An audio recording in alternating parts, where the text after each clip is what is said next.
As we bring this to a close, let's take a look at the pros and cons on both sides, from the state's perspective as well as the defense team perspective.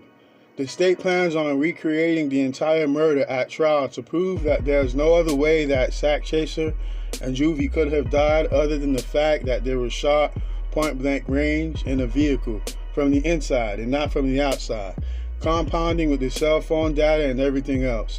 Circumstantial evidence is very powerful when used with other circumstantial evidence. They're going to show Melly's story and how it's not probable. Let's look at the pros and cons on both sides. The state has ballistics, phone information that is indisputable that places them at the locations. They've got conflicting testimony, autopsy reports that there is no other way that they could have got shot by the right side, as Bortland said. They've got a very strong circumstantial case. You can convict someone on circumstantial evidence.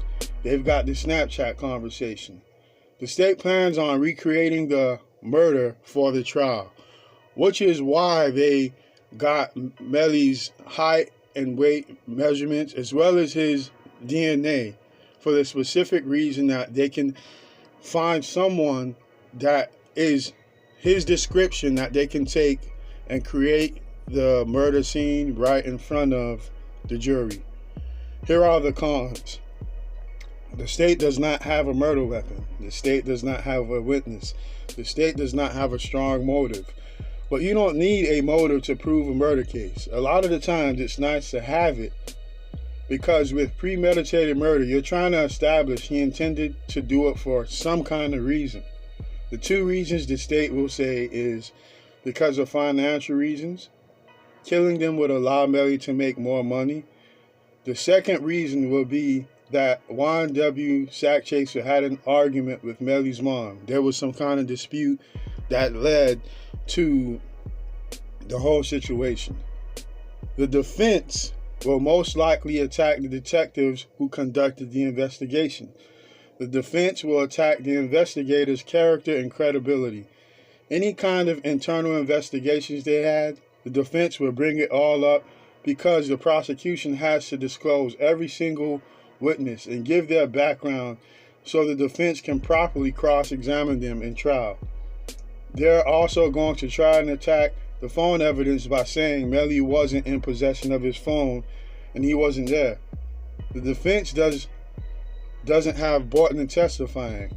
They don't have someone that's going to contradict Melly. He could potentially get life in prison or the death penalty if found guilty.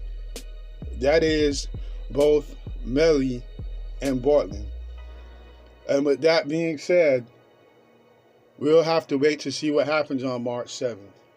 But these are just some of the notes and some of the thoughts that I compiled from the case. As I stated before, none of these views that I express here are of my personal opinion. The only personal opinion that I have is that there is justice or answers being brought to the families that lost two men, that lost two sons, that they're never going to get back.